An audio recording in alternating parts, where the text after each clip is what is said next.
கிறிஸ்துவுக்குள் அன்பான இணைப்பில் இருக்கிற ஒவ்வொருவருக்கும், உங்கள் குடும்பத்துக்கும் சபைக்கும் இயேசு கிறிஸ்துவின் நாமத்தினாலே புத்தாண்டு வாழ்த்துதலை தெரிவித்துக் கொள்கிறேன். கர்த்தர் நல்லவர், அவருடைய கிருபை என்றும் உள்ளது. அற்புதமாய் ஆண்டவர் நம்மை 25வது ஆண்டை கடக்க செய்து 26வது ஆண்டிலே நாம் நின்றிருக்கிறோம். இந்த பாதை, இந்த வருடம் எப்படிப்பட்டது என்பதை நாம் அறியாதிருக்கிறோம். ஆனால் நம்மை வழிநடத்தக்கூடிய சர்வ வல்லமையுள்ள தேவன் நம்மோடு உண்டு என்பதை மாத்திரம் நாம் அறிந்திருக்கிறோம். இந்த ஆண்டிலும் ஆண்டவர் நம்மை அற்புதமாய் நடத்தி செல்ல வேண்டும் என்று சொன்னால், அதற்கான சில வழிமுறைகளை வேதத்தின் மூலமாக நாம் இந்த காலை வேளையில் பார்க்க இருக்கிறோம். யோசுவா புஸ்தகம் 3வது அதிகாரம் 4வது வசனம் இறுதி பாகத்தில் சொல்லப்பட்டிருக்கிறது. ஜனங்களை நோக்கி அவன் சொல்கிறான், நீங்கள் ஒருபோதும் இந்த வழியாய் நடந்து போகவில்லை. ஆம் பிரியமானவர்களே, இந்த 26வது ஆண்டை நாம் துவக்கத்தில் இருக்கிறோம். இதை ஒருபோதும் நாம் கடந்து போகவில்லை. நாம் கடந்து போகக்கூடிய பாதை எப்படிப்பட்டது என்பதை நாம் அறியோம். அது எப்படிப்பட்ட கடினமானதாக இருந்தாலும் ஆண்டவர் நமக்கு முன்பாக செல்ல வேண்டும் என்று சொன்னால், அவர் அற்புதங்களை செய்ய வேண்டும் என்று சொன்னால், யோசுவா ஜனங்களை நோக்கி அடுத்த வசனத்தில் சொல்கிறார். 5வது வசனத்தில், உங்களை பரிசுத்தம் பண்ணிக்கொள்ளுங்கள், நாளைக்கு கர்த்தர் உங்கள் நடுவிலே அற்புதங்களை செய்வார்.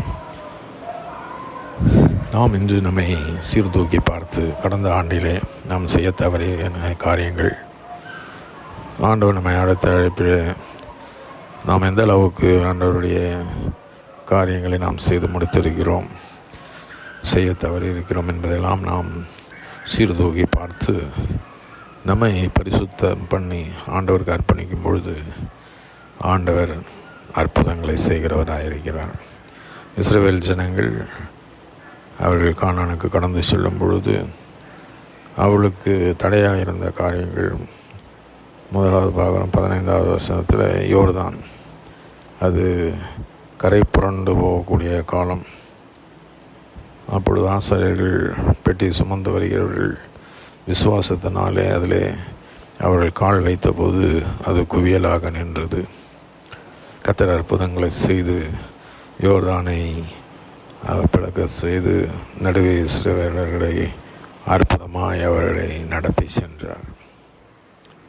ஆம், நம்முடைய வாழ்க்கையிலும் கூட புரண்டு போகக்கூடிய வெள்ளத்தை போல பிரச்சனைகள், கஷ்டங்கள், உபத்திரவங்கள் வந்தாலும் அந்த நிமிடத்திலே கர்த்தர் அதை கடந்து போக நமக்கு உதவி செய்வார். எப்பொழுது என்றால், ஆசாரியர்கள் விசுவாசத்தோடு அதில் அடியெடுத்து வைக்கும் பொழுது அற்புதம் நடந்தது. இந்த ஆண்டிலும் விசுவாசத்தினால் நாம் போகும்பொழுது ஆண்டவர் அற்புதங்களை செய்கிறவராக இருக்கிறார். அல்லேலூயா. 2வது நாம் பார்க்கும்பொழுது 6வது அதிகாரத்தில் 1வது வசனத்தில், எரிகோ இஸ்ரவேல் புத்திரருக்கு முன்பாக அடைக்கப்பட்டிருந்தது, ஒருவரும் வெளியே போகவும் இல்லை, ஒருவரும் உள்ளே வரவும் இல்லை. அப்படிப்பட்டதான் ஒரு பெரிய தடையாக அந்த எரிகோ கோட்டை இருந்தது. ஆனால் அதை எப்படி அவர்கள் தாண்டி சென்றார்கள் என்று சொன்னால், அவர்கள் துதியினாலே ஆண்டவரை துதித்து ஆரவாரத்தோடு துதிக்கும்போது எக்காலங்களை ஊதுகையில், 6வது அதிகாரம் 20வது வசனத்தை பார்க்குறோம். எக்காலங்களை ஊதுகையில் ஜனங்கள் ஆர்ப்பரித்தார்கள். எக்கால சத்தத்தை ஜனங்களுக்கு மகா ஆரவாரத்தோடு முழங்குகையில் அலங்கம் இடிந்து விழுந்தது. அல்லேலூயா. துதியினாலே இந்த ஆண்டில் நமக்கு தடையாய் நிற்கிற சுவர்கள் எதாக இருந்தாலும் அவைகளை தகர்த்தெறிய ஆண்டவர் துதியின் ஆயுதத்தை நமக்கு கொடுத்து நம்மை நடத்தி செல்வாராக. 3வது ஒரு காரியத்தை நம்ம பார்க்கிறோம். அது சொல்லப்பட்டிருக்கிறது 7வது அதிகாரத்தில் அவர்கள் ஆய் என்ற ஒரு பட்டணத்துக்கு வந்தபோது அந்த மனுஷருக்கு முன்பதாக முறிந்தோடினார்கள். ஜனங்களுடைய இருதயம் கரைந்து தண்ணீராகி போயிற்றென்று நாம் 5வது வசனத்தில் நம்ம வாசிக்கிறோம். யோசுவா மிகுந்த துக்கத்தோடு அவன் குப்புற விழுந்து கிடக்கக்கூடிய ஒரு காரியத்தை இந்த அதிகாரத்தில் நம்ம பார்க்குறோம். ஏன் இந்த தோல்வி? யோர்தானில் அற்புதத்தை கண்டவர்கள், எரிகோவில் அற்புதத்தை கண்டவர்கள்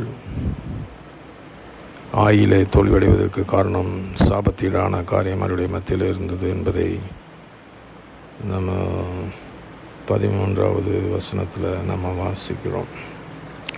புதைக்கப்பட்ட பாவங்கள், மறைக்கப்பட்ட பாவங்கள் இருக்கும் பொழுது கர்த்தர் ஜெயத்தை நமக்கு கொடுக்க முடியாது. இந்த ஆண்டிலும் நம்மை சோதித்து பார்த்து நம்ம இருக்கிறதான குறைகள், நமக்கு இருக்கக்கூடியதான மனக்கசப்புகள், வேற்றுமைகள், பொறாமைகள்,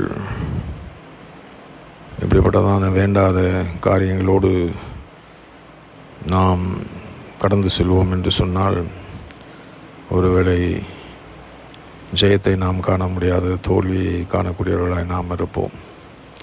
இந்த சாபத்தீடான காரியங்கள் எரிக்கப்பட்ட போது தொடர்ந்து ஜனங்கள், இஸ்ரவேலர்கள் அவர்கள் அற்புதமாய் வழி நடத்தப்பட்டு கானானுக்கு கடந்து சென்றார்கள்.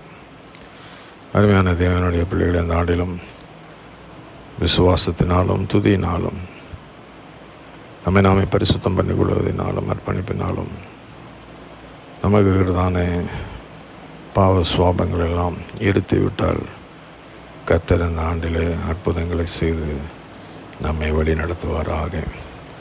யோவான் 1:5 சொல்லப்பட்ட போதுபடி இதிலும் பெரிய காரியங்களை காண்பாய். அப்படியாக ஆண்டவர் இந்த ஆண்டில் நம்ம ஒவ்வொருவரையும் ஆசீர்வதிப்பாராக. ஆமேன், ஆமேன், ஆமேன்.